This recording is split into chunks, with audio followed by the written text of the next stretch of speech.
It's welcome back to the CCSC Central Coast Sports College Victory Rap Sporting Podcast. It's Rick, RJ, Jullienne, and our co-host, as per usual, Dale, the coach, Eggleton. And once again, we're talking to some extraordinary Central Coast sportsmen and women. And Coach, I think the intro that you're going to be doing for our next guest, an extraordinary life, an amazing life, and this is going to be a fantastic one to do. Yes, RJ, it's Liesl Tesch. Her journey is inspirational, motivational, and brave. Her success is deserving and rewarding for the determination and positive attitude she's always displayed. Liesl went to 7 Paralympics, 5 for wheelchair basketball, winning 2 silver medals and 1 bronze medal, and 2 for Paralympic sailing in the mixed 2-person Scud 18 class, with her partner Daniel Fitzgibbon winning 2 gold medals. Liesl has been recognised with multiple awards being bestowed upon her. Just to name a few. In 2000, she was awarded the Australian Sports Medal. In 2014, she was appointed a member of the Order of Australia in the Australia Day Honours. In 2016, she was inducted into Basketball Australia's Hall of Fame. In 2017, with Daniel Fitzgibbon, became inaugural inductees to the Australian Sailing Hall of Fame. In 2022, she was inducted into the New South Wales Hall of Champions. In 2024, late last year, was inducted into Sport Australia Hall of Fame and is our member for Gosford. She is in the elite class. Welcome, Liesl, to the Victory Rap. It's an honour to have you here. It's an honour to have you here. When you talk through that, there's a few trophies on the fridge. There certainly would be. I think probably a warehouse full, more than likely. Look, you've had an amazing life and astounding things that, Dale's just mentioned. But let's go back to when you were growing up, a time in New Zealand. You mentioned your parents were alternative. Yeah. And sometimes you lived off the land. And sometimes, interesting, used to eat roadkill. I'm really intrigued about this part of your life before we get into the real sporting side. I think before it was ever fashionable, we lived off the grid in a caravan that Dad made, just on the side of the river. We'd moved around to various locations. Dad would fish off the beach. Most days we didn't really go to school till I came to Australia when I was 7. So 5 cats, 3 goats, a rabbit and a pig, and you get the food wherever it was. I know the New Zealand bush. Tell us the roadkill though. What was that? Oh mate, whenever it was still warm and not too squashed, a good hare was like a delight in the pot. Well, Liesl, at work, you're still here to tell us tales today.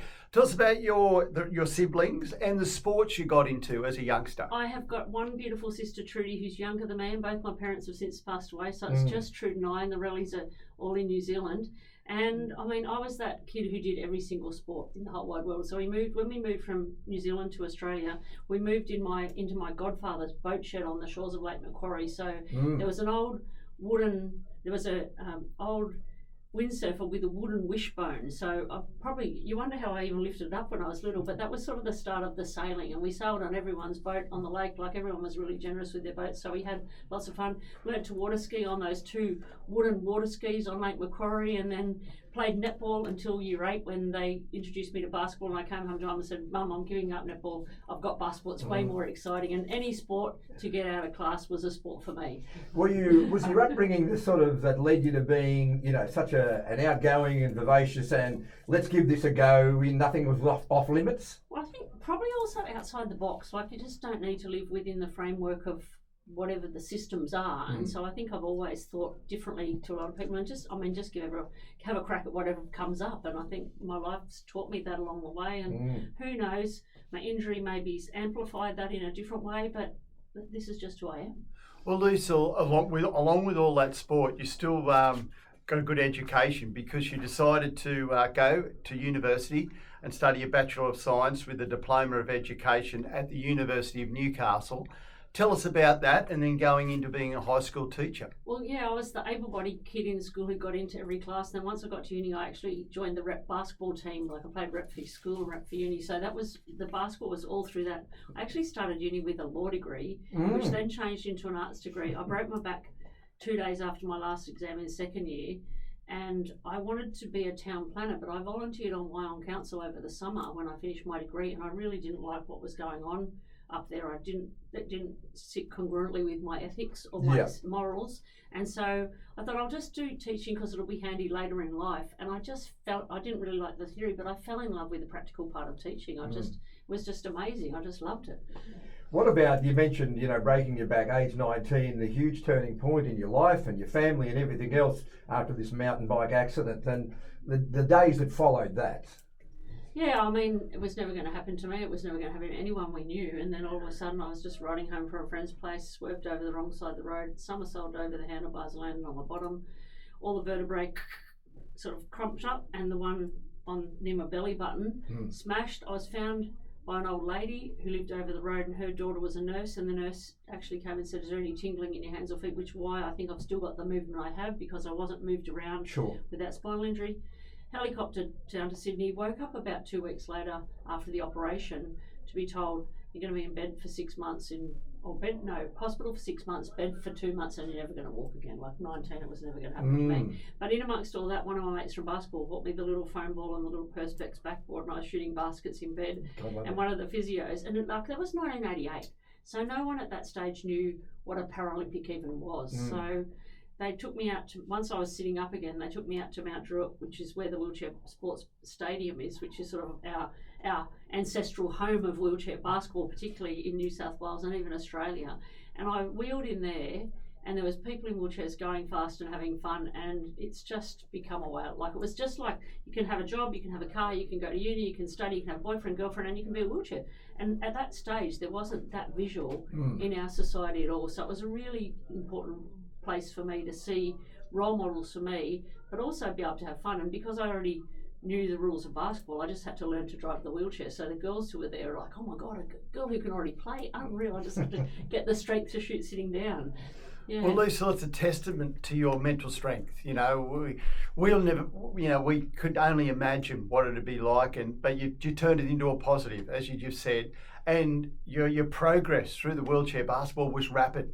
1990, you're representing Australia, going to the World Championships. Tell us about that, what it was like for the first time to represent your country. Like this little girl from poverty with the green and gold on, going to France. Like, it was like this beautiful Lyon, this destination. I mean, the Aussie girls, we weren't very good because we'd never played against women before. We did all this training against blokes in France beforehand on a rubber floor, which made you feel so slow. And we got to these courts. I think we came last in our first World Championships, but it was definitely what we needed as a taster of what we needed to become. Yeah. So what was training like, back then, going back over 30 years? Harder. Was it, a new squad, new sport sort of stuff? How did you learn on the run? Is that how it worked? Yeah, definitely. And I was living in Newcastle, and I broke my back, and they said you become a pensioner. So I used to catch the train down to Mount Druitt to train with the team down there. Wow. And then I'd be on the court. Like, every chance I got at the university, I had a court at the university, I had a gym. Anywhere I could get in the gym, I went to the gym. And there was really no coaching for wheelchair athletes in those days. It was just do what you could. And then even from the train station home, initially it used to take me 25 minutes to push on the road in the dark, like depending on what train I made, 10, like it was midnight or 2 a.m. on the way home. And then it got down to 13 minutes. So I just got fitter and stronger doing the work that I did, like in my own training head and shooting baskets wherever I could.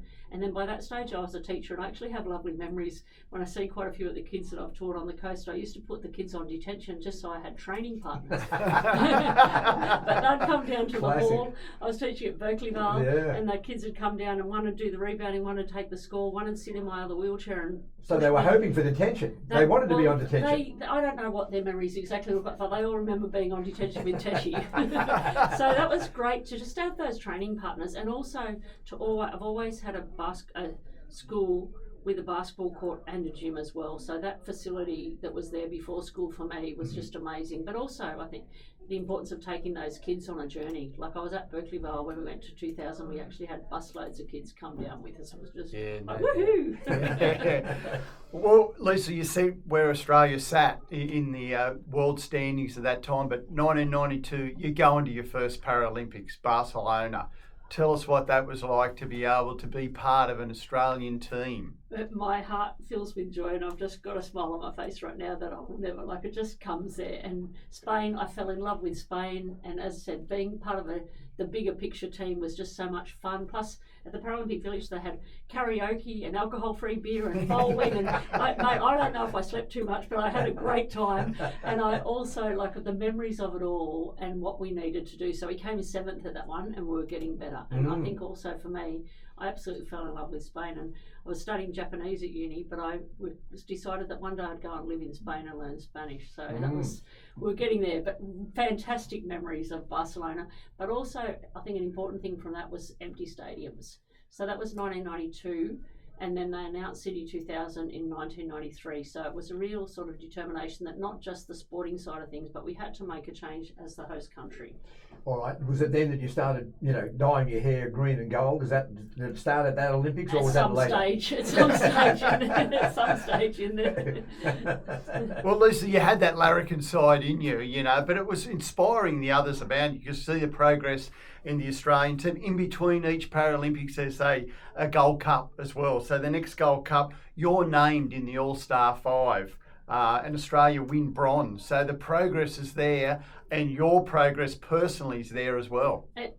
Just you don't, until you get back to those international competitions, you don't know what your improvement looks like. And it's all, like all those awards are based on statistical things, but I think over the years, like that was a little bit of personal glory, but realistically, the personal stuff doesn't mean anything if you don't get the team results. But the World Cup third is not as glorious as a Paralympic result. I can just tell you right now. All right, from Barcelona, we now move to Atlanta, the '96 Paralympics. Obviously, totally different country, culture, etc. How was that compared to your debut one 4 years earlier? It was a little, like the whole America thing was like they took all the glory away when the Olympics finished. And it was really very not very glamorous, the old Paralympics. We'd have to drive 2 hours on a bus, and I'd be helping the bus driver find where we got there, and then no one would have a keys to the stadium training venue, and we came 4th. Like seriously, 4th's the worst result in the whole wide world. And some of the girls were so frustrated, they went to the pub. I watched that gold medal game like a hawk, bawling my eyes out the whole time, knowing that that's where we're heading. Yeah, that was what the goal was. Well, Lisa, there's another Gold Cup before Sydney 2000. You're the vice captain of the team now, and you Australia are really starting to show, and you're named MVP leading into the 2000 in Sydney. How did that start to make you feel as well? You're being recognised amongst the most elite players in the world. I think in the lead up, and then at that stage, Sydney 2000 was coming as well. So, you're not as a team sports person, you're not in those glory things, and even the memories that you're reminding me of, I'm like, oh, really? Okay, that's quite good. That's all good, but your responsibility is to make those 12 players that get selected be as good as you possibly. It doesn't matter how good one person in the team is. It's 12 players that hit that court, and the coach. And the other thing is, with a coach of para basketball, there wasn't much coaching experience then, so we had to take the coach on a journey of expertise as well, in the isolation of living so far away, and at those stages not much money even to support the teams to play and training overseas. So it was just get it done as much as we could in Australia and as hard as we could. And I think probably that MVP result is me pushing everybody to be as hard as as hard as I can to be the best we can all be. Is that why they named you vice captain and not captain? I used to give always us the difference there. I used to always be helping the coach, so maybe if I was captain, I'd help the coach a bit too much as well. Well, tell us about 2000, Liesl, that whole experience. Australia wins silver medal, but tell us about that whole experience of, as you say, having that local support even here from your students as well. And I think the journey to 2000 and getting the ticketing so kids could get into the games, the massive family of volunteers that were Sydney 2000, and even the joy that comes to us when we think about Sydney 2000. Seriously, wheeling out for the opening ceremony with the Australian flag painted on your face in front of your family and friends, trying to find them in the audience, like no chance. And I don't know, I probably didn't even have a mobile phone at that stage. Like it was just absolute joy. And then in between events, it was like your mates competing at other events at Sydney. So the village was at Homewood, like the village was just at Newington. And so I could actually ride my bicycle, push my wheelchair over and watch the events, even though you were training and saving your energy. There was still, like, you couldn't let the quad rugby gold medal pass you by. That's right. Was there a crowd for the Paralympic basketball matches? Sold out. Did you have your... Like, it was just unreal. So Atlanta, we had no one watching us. Yep. So Sydney 2000 was a game changer for the Paralympic movement. Like, we played in front of packed crowds every single game. It was Did you have your own cheer squad? Oh yeah, and I've still got photo of the Berkeleyville kids with Liesl up in probably up in the third tier of the stadium, but yeah, amazing. And then even to go out of the stadium and having kids sign my shirt, oh, I don't want to sign this, and then there was this group of young kids with disabilities who'd come up on a bus from Melbourne, and I signed all their legs and said, one day you're going to play for Australia. And I've actually played with some of those girls, so it really was. Yeah. And I think for Sydney, for 2032, it's a game changer having a host games for the Paralympic movement and opportunity. Yeah, well, Liesl, that green and gold hair was certainly getting a run in 2000. You're still motivated to even climb the higher mountain, and you become the first woman to play professional wheelchair basketball in Europe, where you started to fall in love with those countries. Tell us what that was like, being that first woman and playing against men who you said you started initially to play against. Well, when we first started, there wasn't actually women's league, so we just played in the men's league, and that's how it was until we as women actually set up our own national league. And then and there was a couple of Aussie men playing professionally, and after we won the silver medal, so that was our first ever. It was just amazing, but I just need to say a silver isn't the best outcome for a gold medal game. One of the Italian blokes said, do you want to come and play in Europe? And initially I said, but I'm a girl. And he said, but you're good enough. And I think that hard personal work there paid off, and I fell in love with Spain. And initially I thought, no way, I'm a serious high school teacher with a current job and a mortgage. So I wrote my basketball resume with freetranslation.com, and the following year the teams with the best English on the email negotiated for me to go and live in Spain. And so the boys gave me a very hard time the first couple of games. They couldn't stand being beaten by a girl. Sure. But after I whipped their butts a couple of times, they settled in, and it was just how it was. Yep. So the women came and watched Paralympian Español, and I collected the women's numbers. We set up a Spanish women's team. I had the time of my life. I thought a woman playing professionally in the men's league would get one chance, and the Spanish said stay at the end of that season. And the Italians said, would you like to come and play in Sardinia, which is an island in the middle of the Mediterranean? So the following year, I joyfully moved to Sardinia, where I stayed for 3 years of happiness and amazingness. You were a trailblazer, really. I mean, out of all the female, Paralympians in basketball, you were the one they chose. You were the first one.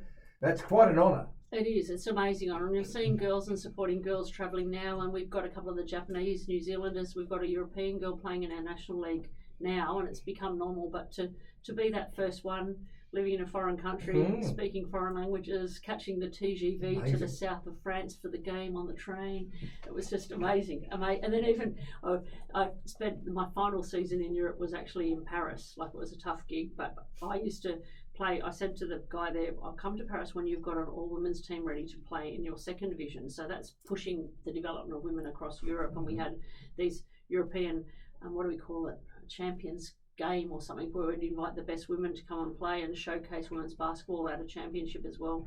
But I remember driving the van, because I was the only one with some working legs in the team. I'd drive the team van full of women to this little place through the snow in France, and we'd wheel in, and the boys would just look at this all-women's team in horror, and then we'd whip their butts, and then we'd have to have a meal with them at the end of the game. So it was wonderful. Well, Liesl, you helped establish a women's league as well. What roadblocks did you find there, and how hard was that to establish that? Well, we're just a bunch of women, and it had to happen. And it's interesting, that's sort of what I take in my life. I mean, there's roadblocks, and I don't remember what the roadblocks were. I'm sure there were several on costs and everything else, but we just had to make it happen. So we persevered, and we just got it happening. We set it up as a club championships to start with, which we still have, which is an opportunity for women to play against women, because there's a lot of towns and small locations across Australia where there's only one or two girls playing. So bringing them we have it at the Narrabeen Academy of Sport to play with women against women is still part of our framework. And then we went on and fitting the women's league. We'd have one weekend a month of women's league, and then the other 3 weekends would be blokes league. So the women who played in both had the opportunity to keep playing. And I mean, it's still a framework that we've got, and it makes our women so much stronger. Plus, you get more games. Sure. And I think part of my success was chasing games. Yeah. And the Europeans, like I played the European season back to back with the Aussie season, so I just had so much more game experience to get a diverse range of people compared to someone playing here, playing one weekend a year. Yeah. All right, you're listening to the CCSC Victory Rap Sport podcast with Liesl Tesch back in just a minute. Sports fans, we've got to give a massive shout out to our partner and major sponsor, the Central Coast Sports College, CCSC. If you're a parent of a young aspiring athlete on the coast, or if you are that athlete, you need to hear this. CCSC is not your average school. It's your only school in New South Wales with a full-time, fully integrated sports program every single day. They're all about helping young athletes pursue their sporting dreams without sacrificing their education and developing the whole person both on and off the field. And as those student athletes move into senior high, CCSC takes it a step further with real-world learning, internships and experiences to help them figure out their future. So if you're looking for a school where young athletes truly take responsibility for their learning and their sporting aspirations, check out CCSC, the Central Coast Sports College. Find out more at their website, ccsc.nsw.edu.au, and give your child the best of both worlds. Well, Liesl, you've been really busy since 2000 Paralympics. Another one rolls around, Athens 2004. You're determined to turn that silver into a gold as a unit. Silver again. How did that feel? Terrible. You just really go out there for the goldie and you come away with another silver, but we hadn't stepped back anyway. And I was playing overseas, so I'd come home and train the season with the girls, but it was really, I remember that season I actually met the girls in America, and I wasn't happy with how much weight some of them was put on in the off season. I made it very obvious, and the girls always remind me that I told them I was fat. But I think because I was exposed to so many games, I was really, really determined to lift the Aussies to that gold medal. All right, so obviously Barcelona an absolute high, Atlanta not that impressive. How would you rate Athens out of the three that you've been and competed at that stage? Oh, it was still amazing. I mean, having the Acropolis there, and we went and trained in Loutraki, which is a beautiful site down on the edge of the Mediterranean. It was just absolutely amazing, but you're still going for gold and you come home with a silver. Liesl, Beijing 2008, you decide that Australia needs a mascot. Tell us about the turtle, the turtle. That larrikin side of you coming out again. I went to the markets on the way. I bought myself a bicycle in China, and bicycles were so cheap. We ended up shipping it home with all the team equipment, which was lovely. But I went to the markets and I picked out a pet for it was pretty bland, the village, so I picked out a pet for the team, and there was a turtle. And so they sort of indicated, did I want to get it chopped up? And I said, oh, no, it's going. And then I got back to the village and I'm like, oh my goodness, I can't put the turtle through the x-ray. And there was sort of like a Berlin Wall with one wall, then a big concrete space and another wall. And I sort of sussed it out, and I couldn't trust the turtle to go over to the other side of me to find the turtle. So I ended up having just to slide the turtle through the x-ray in my backpack. And we made this lovely cardboard enclosure for Jackie Chan. Oh, Jackie Chan. Well, actually, you didn't have the nickname of Tibet, which obviously would have been explosive being in China and their relationships, but you couldn't call it anything else. You had to make this controversial name, didn't you? Well, there was a bit of trouble because they wanted me to free the turtle, and I got in a bit of trouble. So we had a bit of a joke and changed the name to Tibet, but the turtle was let go into the ponds in the Paralympic village. Beautiful. Well, there was still a medal again, but this time bronze. But you were starting to form a relationship or a good friendship with Dawn Fraser. Tell us about that how that's grown over the Paralympics. I think the larrikin side of things and the character side of things, Dawnie's got away with a lot of fun, and I think, and also her longevity and passion about sport. I mean, for me, it's about having a good time. Like life to me is about, if you're not enjoying it, you may as well go and find something else to do. So I think that relationship with Dawnie is just about making sure that you have a good time, and also just the role models and the mentors that come along the way. So Dawn's moved into an incredible role as an Australian leader, and there's not that many women with disabilities who are leaders in our country, so she's sort of taken me under her wing. We have a good old laugh. She's a great supporter of the Paralympic Games, and That's Dawny. I would put you down as kindred spirits. Kindred spirits, I would indeed. think that's very much. I might say there's a couple of flags in the collection. All right, so Beijing, you're moving past. You've now done 4. I just need to say, Yes. the bronze is actually better than a silver. Is it really? It's weird. You have the disastrous feeling You win that losing the semi-final, but you back it up with all like punching walls and hitting things and ice baths and crying with the girls, and turning around and winning the next day is actually like you leave with an up rather than a down. What do you like before a game? What do you like? Obviously you'd be pretty vocal. Very, very. My heart rate has to come down before the game, so it's quite a meditative process. And even in halftime, I have to lie on the cold floor and get my heart rate down between a game. Now that I'm more experienced in the team, it's just about having a good time. But at that stage, it was all the psychology as well. So, but very much about upping the team, but managing my own level of preparedness. Well, Lisa, you've been to 5 Paralympics. You've been the first female to play professional wheelchair basketball in Europe. You've established the Women's League. You're still looking for challenges, and the Sydney to Hobart. You go on a boat, Sailors with Disabilities. Tell us about that experience of going in that race, which is renowned for some disasters. Indeed, and I'd been living overseas and like living outside the box, and like imagine riding a bicycle through Paris, learning to paint in the daytime, and then going to basketball training just beside the Eiffel Tower at night.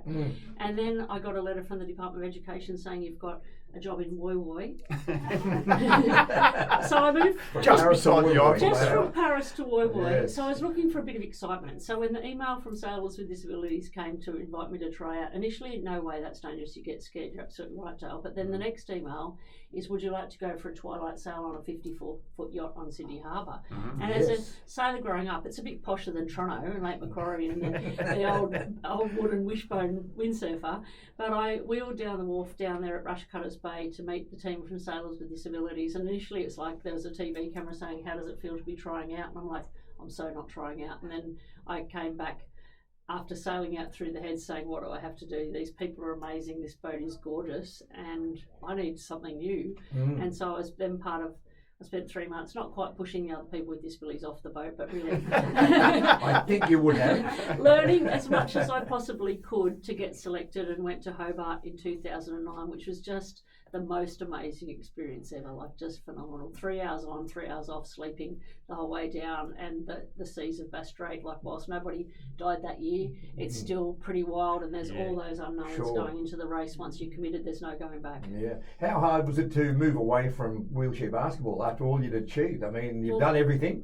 Well, at that stage, I'm still playing wheelchair basketball strong and hard. I was just doing the Hobart training on Wednesdays and Saturdays, and still playing basketball as hard as ever before. So sailing was just a bonus getting to Hobart. And, it was what came after that, and I think they made a documentary of it. And Dan Fitzgibbon, who's a quadriplegic sailor on the para class, Scud class, he wasn't getting on with his sailing partner and needed a new sailing partner. So Dan saw the documentary and rang me and said, do you want to come for a sail on a Paralympic boat? I'm like, oh God, absolutely. Never imagining in a Squillion and Liesl news. And I read the book on how to trim the jib, which is a little sail at the front. And I got back, I went to meet Fitzy, and he puts his hand up and he's a quadriplegic. I'm like, oh goodness, he's not trimming any more ropes. I have to do all the ropes. So I got on the boat. And like once the stuff you learn as a kid, and that's even my basketball, the stuff you learn as a kid stays in you. Yeah. And getting on that boat was just absolute joy. Like they put the Australian flag spinnaker in it. So we went around the top mark and we pulled the spinnaker up and it's this Australian flag. It's like they were teasing me. And we broached twice, which means that I didn't let the spinnaker off and the boat nearly tips over, even though the boat's got a weighted keel so it never tips over. And I'm like, woohoo! This is unreal. And we got back to the wharf and he said, do you want to come to Miami next week? And it was the school holidays. It was the 26th. It was the day after they took off, or it was actually the day that the Sailors with Disabilities took off to Hobart, but I couldn't race that year because of the basketball commitments. And so it was the school holidays. I put everything on the credit card and went to Miami for the January holidays with Fitzy.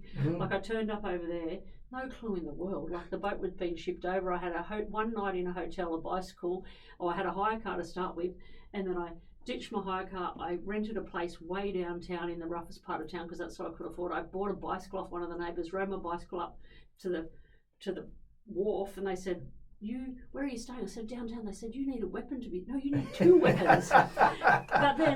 And then did my races in the day, and we won all of our races because, I don't know, because Dan's an amazing, he was my coach on the back of the boat. He's got incredible, when you're a quadriplegic, you've got to have pretty decent communication skills. Sure. And I had it in me, and the others didn't quite know what to do, and I'm like, woohoo, lots of yelling and shouting and having a good time on the boat, whereas that's not really the history of sailing. It's quite a prestigious thing. There's that larrikin side. And at the same time, I'd bring all these people from this original, it was Coconut Grove original slave plantation, African American, and we'd bring all these people into sailing that had never been involved with sailing before. So I was doing my development work that I love and sailing in the daytime and having a really good time finding a whole new sport. And it was just a bit of fun over the January holidays before I went back to basketball. And in typical fashion, within 2 years, you've won gold at the London Paralympics in sailing. I mean, another medal here, and you've got some in front of us here at the moment. So, all of a sudden, there's success again, which was amazing, wasn't it? Eddie, Dan and I, it was really interesting. I mean, basketball is something that I trained 3 fortnights a week for, whereas I watched a lot of sailing on the computer. That is very, very boring. It's like watching grass grow. But as I said, Dan's an amazing coach. We had a fantastic coach. We had a boat builder that worked with us on a very regular basis, and we mapped everything out. We went over to London 3 times. I would actually finish class at 10 at Briswater Secondary College, Woy at 10 to 3. I'd go on the train to Sydney, catch the plane, get on the train and the bus and the cab, get straight out of the cab, get on the water and train, and then on the way back I'd get straight off the water, take off my weather's cab, bus, train, plane, and I'd turn up at Woy for a roll call on Monday morning. But that's just what we did. Yeah. And that's what we did. Amazing. And I tell you what, and we had something at the end of it all called an unassailable lead. And that means that nobody could beat you on the last day of racing. Luckily, we'd seen Mel Page do it at the Olympics because I didn't even know what that was in sailing, so it's pretty amazing. Yeah. And when they put this Goldie, and I've got it here, I'm just tapping on, just tapping the Goldie as you do. Yep. But when they put that around my neck, it just gave me a happiness that is still within me. When you've been chasing something, and that's, I think probably the biggest lesson of all is never give up on your dreams. Sure. Just keep persevering. And I mean, there's so many highs and lows in that 20 years. To get to that point, and the Goldie was just phenomenal. Did you sleep with it for a while? Oh yeah, mate, and bit it and dropped it and handed it around. And Dan's is still in a beautiful, pristine frame, and his is gold, and mine's the silver. It's actually gold plated. The silver's coming through. Well, Liesl, emotions and sport go hand in hand, and whilst you're in the process of winning that gold medal, your mum passes away. How hard was that to navigate through that time? It was a very tough preparation. Mum had breast cancer, would then come into her bones, and we had a family meeting beforehand, and it's interesting, and I might just cry now, but you can, you Mum said, and that's what mums want the best for us, and she said, Liesl, you can't not go. You can't not go. And I said, well, and we organised with the team, I'll sail the competition, then I'll fly home straight away. And it was actually after our first day of sailing, we won our first 2 races. I'd had the ice bath, I was lying in bed with the hot water bottle trying to get warm because I've got no circulation in my legs. And my sister rang and said, Sissy, Mum's passed away. Wow.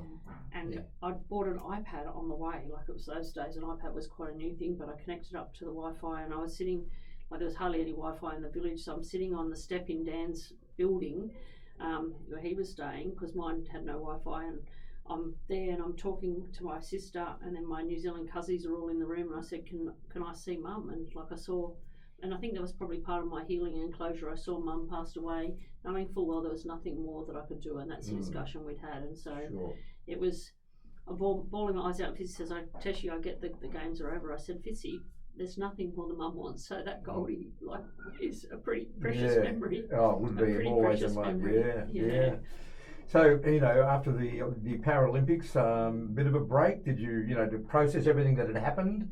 Did you have a break and then, okay, I've got to get back into it again for the next Paralympics? Yeah, there was no stopping. I mean, we came home. I think Mum used to make fruit wine, and I remember we had her memorial, which was I said, bring a plate and bring some flowers from your garden. It was like a jungle in the church. It was like a CWA bake-off, and then we opened Mum's mulberry wine. I reckon everyone was drunk on the fumes. So she went, and the colour of the ribbon's mulberry, so that's really nice on the medal, but no. And then it's just, the athletes, I think you come home and you have a rest, and there's an interesting downtime after the games. It's almost like, now that I know it's there, it's almost like a depression, because you go on this massive massive journey, And high. and you're so focused, you're on this high, and then you come home and there's not much going on. So it's about backing it up then and turning around and working out, sitting down. Okay, I'm committed. Fitzy, you're committed, and the journey to then Rio began.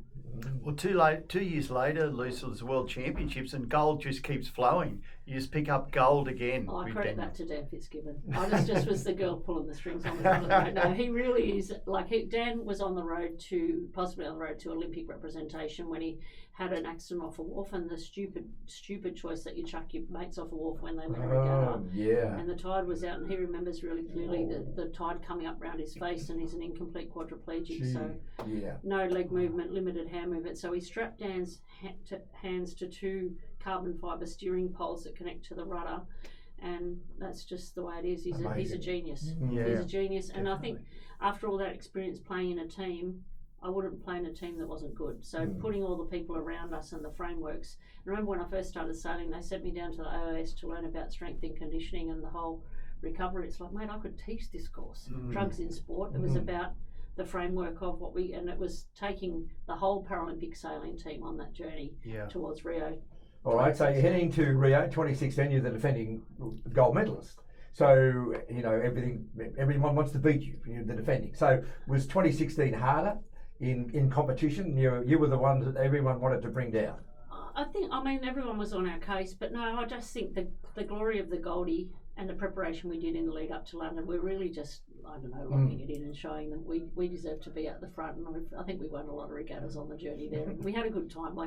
And once you know what's going on in the sport, you can pick the regattas. So like in my school holidays, I'd go to Lake Garda in Italy. We sailed in Marseille in the south of France, and we went over to Rio and did quite a bit of training in the lead up to the games. So it was a pretty beautiful experience and quite different to playing in the basketball stadiums in the dirty part of town wherever you went.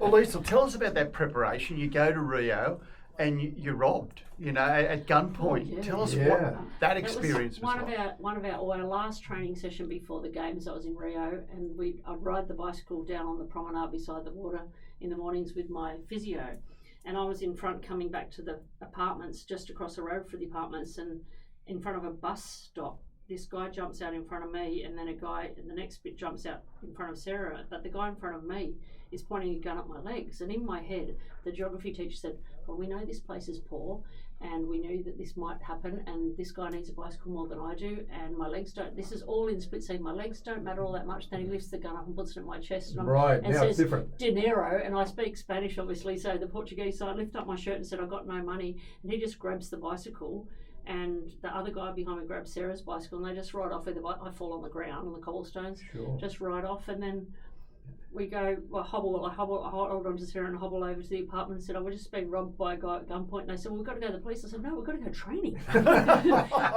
And so when we got back from training before we flew home, like the next day, we had to go to the police station, and I was so busy looking at the gun, I had no clue what the guy looked like, but I identified the gun perfectly. Well, that would be the scariest moment of your entire sporting life, I think, wouldn't it? I think because I was so focused on other things, like it was just another thing that happened along the way. And I think with Mum's experience, it's really about your mental preparation and what you need, focus on what you need to be doing at the time. Well, it's a credit to you, Liesl, because along with Dan, you go to the Olympics and you win 8 of the 11 races and finish second in the other 3. You totally dominate. Smashed it. Yes. Tell us about those celebrations. They were amazing because there's 3 sailing classes at the Paralympic Games, and we had a 3-person sonar with Aussies on it, and we had a 1-person boat as well, and all 3 of us won. So it was a full moon that night, I just do following the full moon. And I'm just going to shake this medal now. So listeners, this is the Rio one. Okay. For the people at home, sounds like a maracas. 24 ball bearings tell me that it's a Goldie, and the silver had 18 and the bronze had 12. So people with visual disabilities can tell the difference between their medals. But this is probably the maracas and sound of the party like there was no tomorrow. It was amazing. All right, we're going to be back with Liesl Tesch in just a minute, the CCSC Victory Wrap Sports Podcast. If you're driving with loved ones in your vehicle, having good tyres should be a top priority. At Whitey's Right Price Tyres is here to help with the best and right tyres for your vehicle, for your car, SUV, for tradies. There's the right tyres for utes, vans or wagons, plus trucks and caravans, always at Whitey's Right Price. On the go, spot rego checks full mechanical repairs, huge range of the best tyres. Whitey's, a genuine one-stop place for most things motoring. Drive safer and better at Whitey's Right Price Tyres, Burghley Vale. Give them a call, 4388 4321, and another very good supporter of the Victory Wrap. Liesl, you've had so many life experiences at 7 Paralympics, you know, the wheelchair basketball, the parasailing. There's another chapter in your life is about to begin, going into, as a state member, to run for Parliament. Tell us how that initiated. Well, it was actually a really sad day at Rio because that was the last sailing in the Paralympic Games. So sports that are growing get into the Games, like badminton and taekwondo for us, and skateboarding and surfing for the Olympics, but the sport that aren't growing, and sailing is a really expensive sport for people with disabilities and access to wharves around the world, and we just hadn't done the work to make it grow, and we're still pushing to get in it to LA. But so sailing was out, so this was the last ever possibly Paralympic gold medal. I'd like to think there will be more, and so I needed a new challenge. And I never imagined, so that Deb O'Neill, when Kathy Smith, who was a member for Gosford, when her letter came in the post, when I changed from basketball to sailing, I joined the Labor Party because I wasn't travelling to Sydney all those nights a week, and athletes are really selfish, and I wanted to give back to my community. And Labor values have shaped my world. Like, I think the free hospitalisation when I broke my back would cost us millions in America, or hundreds of thousands of dollars. I've worked in public education, the NDIS. I went to uni because of GOF. I would never have gone to uni if it wasn't for a policy saying free education. So I just joined the Labor Party, where grassroots are born in the meetings, and used to go to meetings on Monday night. So when Kathy Smith's letter, and Deb O'Neill used to say to me, you could step up, and I'm like, no, I've got support. And so when Kathy's letter came, I intuitively knew that my life was going to change. And I think another thing for me, seeing female leaders in the flesh in regional communities is very few and far between. And so Deb O'Neill was someone that I really admired the work she was doing. And so Deb said, Liesl, would you be the candidate? Oh my goodness. And then I put my hand up. So at the end of the weekend, I put my hand up, and all of a sudden I was learning government policy on a level that I never imagined before, and was in 2017 was elected to represent the community of Gosford in a by-election. I've got to ask you the difference. You've been in the toughest competition. What's it like, the toughest in politics? Is it tougher, harder, more personal? Well, I actually think the Victory Lap is about us as athletes. It's about tactics, it's about strategies, it's about getting to that destination, and politics is just the same thing. It's the little wins. Like, there's so much that goes on behind the scenes for athletes, and you see us every 4 years, and my election's every 4 years, but there's so much work to do to get the road upgrade, to get the community happy, to find out what's going on, to get the dredges, to get the policy happening. So we've got a 10-year dredging plan. It really is like sport, just chipping away at the little things you can, and then working with the people you need to be working with to get the change that you want to see.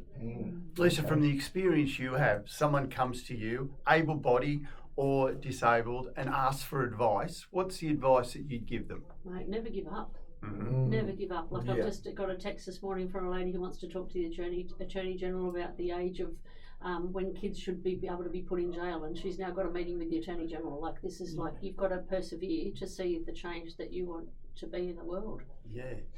I noticed, on the Wikipedia, you're an ambassador for Sailability New South Wales, Fairhaven, Primary Club, Waterline Challenge. How does that fit into your life? We have to update the Wikipedia because I've stepped out of all those roles, so I don't want to see a conflict of interest. So I'm glad I brought that up. I'm still very much a friend of so many organisations, but I am now. I've been, since Labor was elected government in 2023, I'm now the Parliamentary Secretary for Disability Inclusion. So I was doing lots of ambassadorial work and relationships with a lot of the organisations, but now I'm actually in the government. I still can't, sometimes have to pinch myself that it's there. But the Parliamentary Secretary for Disability Inclusion, making sure that life is better, like when we leave our term, that life's better for people with disabilities. Fantastic. Liesl, in the introduction, I listed just a few of the awards. I know you're a humble person, but is there any that stand out above the rest? It's interesting, winning that silver in front of the home crowd is pretty special. Winning Goldie, like that Goldie you've been chasing for. But last year I was inducted into the Australian Sporting Hall of Fame, and that was like, until I got down to Melbourne and get wheeled out with the best of them, you don't realise, hey, I've actually done some hard yards in Aussie sport, and to be in that crowd was pretty magical, and that's something that I can get to turn up to every year. So that's a nice little. I mean, Amelia, it was a 4 a.m. alarm after a 2 a.m. bed to get to Parliament that week, and I think it looks like that in the parliamentary calendar this year. But I think as athletes, we are so disciplined to do exactly what we have to do in the time that we have to do it. So that's, I think, the discipline of being an athlete, you take that into life, and the determination and the focus on what you want to achieve. I think you've had the most extraordinary life, Liesl, in sport now, with politics, of course, and everything you've been involved with. It's been an absolute hoot, just listening to what you've gone through and talking to you on this podcast. It's been fantastic, I reckon. It's congratulations. Thank you very much. Liesl, it's not over yet, I can tell you. Do you set goals, Liesl? Do you set goals? We've mentioned, what you've achieved. The future. What are you looking forward to in the future? It's interesting. I like that New Year's thing. I'm really not a New Year's goal seeker. It's just sort of focusing on what we need to do. And for me, seeing Gosford change the way we want to imagine it look like in the future is something that the community can start to see. So that's 8 years in the making of hard yards pushing behind the scenes, especially in opposition. And I see that waterfront, the prime centre, and it's just this. It's a bit of a dingy, unglamorous space down there, but to me, seeing Gosford change and see that waterfront vibrant and alive and connected with the bike path down to the peninsula, so people on the peninsula, as population changes, can ride their bikes in and participate in what's happening in Gosford, and vice versa. I think that's sort of a next step challenge for me, amongst a squillion other things that are floating around in my boring old road upgrades, the trains run on time, you name it. You've certainly got a lot on your plate, Lisa, and it's been a pleasure, as I said, having you part of the Victory Rap Sports Podcast. Thanks very much. Plenty more in your life, I'm sure, and you'll be going forward with gusto like you normally do. Thank you. I forgot to mention the new sport is sled ice hockey, para ice hockey. Okay. So we're actually working on setting We'll look forward to your selection in the Aussie team. Yes, no doubt. It's been an honour, Liesl. Thank you very much. Thank you very much. That was superb. Fantastic. Yeah. That was fantastic. I would be in a competition in Slovakia in August, except I had my hip replaced. Oh, really? I'm working on it. Yeah. Well, we'll get Peter to come in and shut it down, and we'll give you that cup of tea.